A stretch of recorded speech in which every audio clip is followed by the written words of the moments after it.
Somewhere online right now, someone is sharing a screenshot. It claims a major bank has confirmed that the Iraqi dinar is about to become worth thousands of dollars overnight. The post says JP Morgan isn't on it.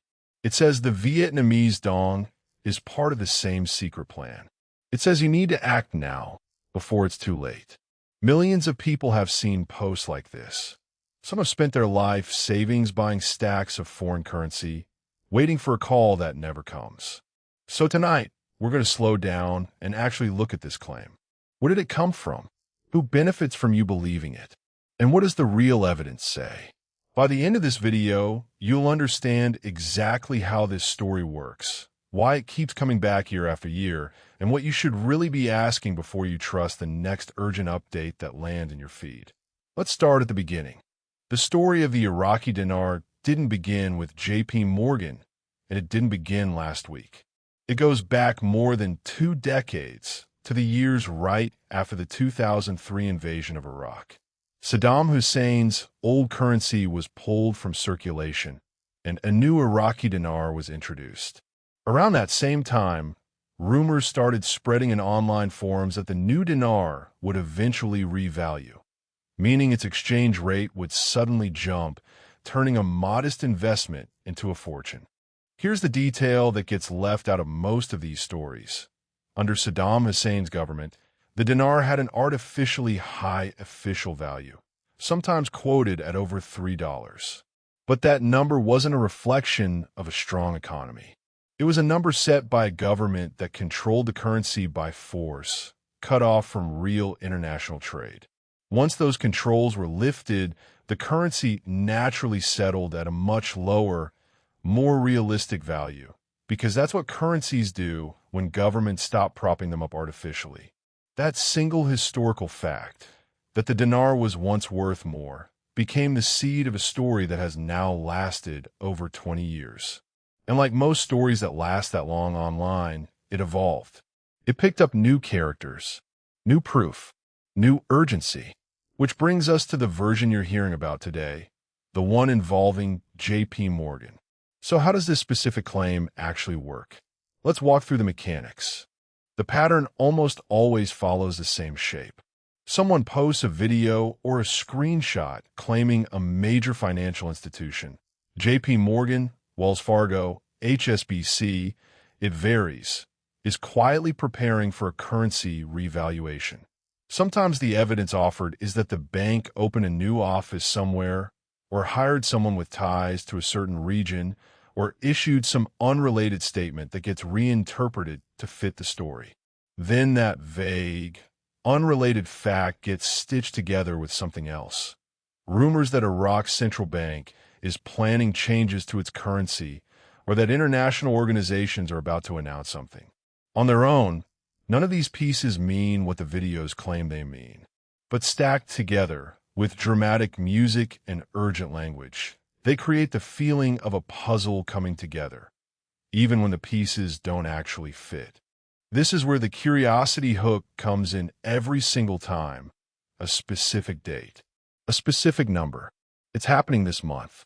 Bankers have been told to prepare. The promoters rarely explain what happens when that date passes and nothing occurs. They simply move on to the next date, the next insider, the next update. That pattern alone should raise a flag. But let's go further and ask the most important question. Is there actual evidence behind any of this? Here's what the evidence actually shows. The Central Bank of Iraq, the only institution that would actually control this decision, has stated there is no plan for a sudden, dramatic revaluation. Any currency adjustments Iraq has made in recent years, including a real revaluation in 2023, have been modest, incremental moves tied to economic policy, not the overnight, 1,000% jumps promoted in these videos. No major international bank, not JP Morgan, not any other institution named in these stories, has issued any official statement confirming a dinar or dong revaluation event. Banks that do offer currency exchange services generally treat the Iraqi dinar the way they treat any low-liquidity currency, as a minor product with wide fees, not a secret opportunity. The International Monetary Fund has also repeatedly pushed back on these narratives, noting that revaluations on the scale promoters describe simply aren't supported by Iraq's economic fundamentals, its GDP, its reserves, its trade balance. A currency's value reflects the real economy behind it. It isn't something that can be manually reset by decree to reward people who happen to be holding on to old bills. And this is the part worth sitting with for a second. For over 20 years, dozens of specific predicted dates have come and gone. Every single one has failed to produce the promised event. That's not a string of unlucky guesses. That's the defining feature of a claim that isn't grounded in anything real. So if the evidence doesn't support it, why does this story keep spreading? To understand that, we need to follow the money. Not the dinar's money, but the money made from telling the story. This is where things get uncomfortable, because it's not really about currency anymore. It's about attention. Videos with titles like the one framing this very story, urgent, confirmed, secret, leaked, are built to trigger curiosity and urgency, two of the strongest drivers of clicks online. Some creators who post this content earn money through ad revenue simply by getting views, regardless of whether the claims are true. Others go further, selling dinar or dong currency directly to viewers, sometimes at prices marked up well above the real exchange rate. Some promote paid insider groups, subscription channels, or coaching calls where, for a fee, you're told you'll get the real update first. None of these business models require the revaluation to ever actually happen. They only require you to keep watching, keep believing, and in some cases, keep paying. That's an important distinction to sit with. The incentive to keep the story alive is completely separate from whether the story is true. This isn't unique to the dinar. It's the same structure behind countless online financial promises, the appeal to being an insider, the vague documents, the urgent countdown clock.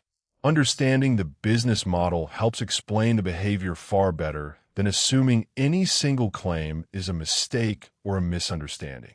Given all of that, it's worth asking, have regulators actually weighed in on this? Yes, and this is where the story moves from unproven to actively warned against.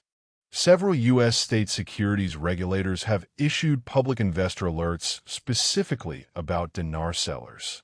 The Alabama Securities Commission has described the Iraqi dinar investment opportunity as a scam that has existed for more than a decade and periodically regains popularity, warning that promoters lure investors with promises of large, low-risk returns from a currency they claim is certain to appreciate. The Texas State Securities Board has published investor guidance describing residents who bought dinar notes after being told the currency would skyrocket once revalued, and list the dinar alongside penny stocks and precious metals as a recurring theme in fraud complaints. Washington State's Department of Financial Institutions has separately warned that because no public regulated exchange exists for the Iraqi dinar, dealers are free to set their own buy and sell prices, with no market oversight keeping those prices in check. These alerts don't point to one single scandal. They describe a pattern regulators have tracked and rewarned the public about for well over a decade, refreshed as new promotional waves appear online.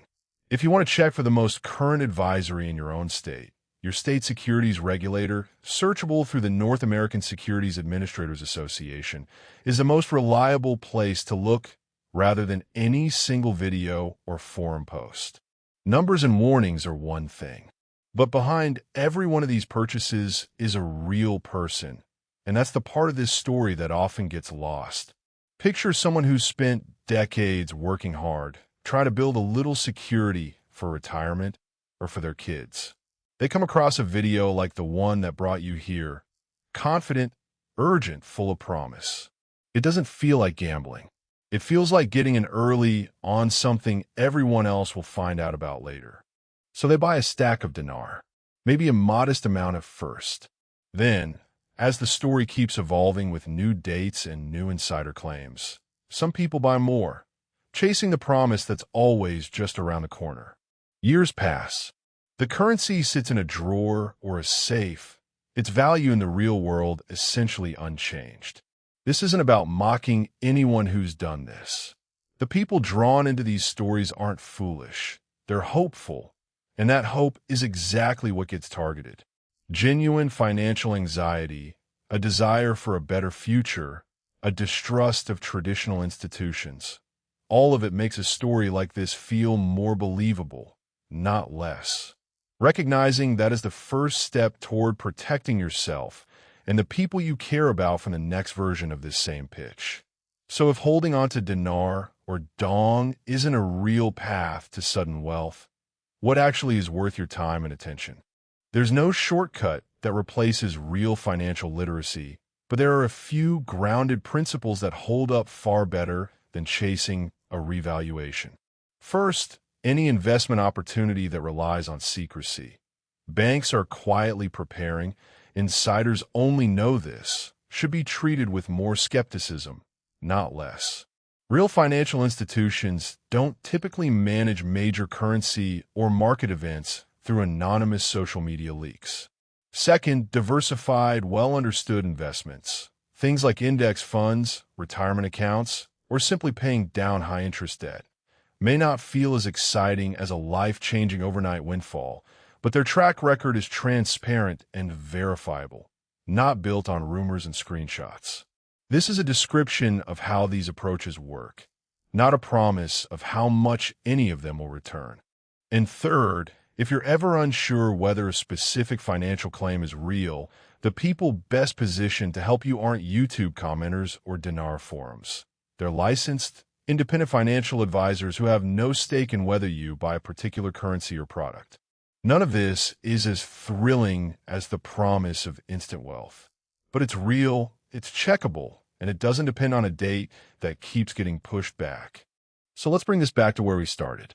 A screenshot claiming JP Morgan confirmed a dinar and dong revaluation isn't new information.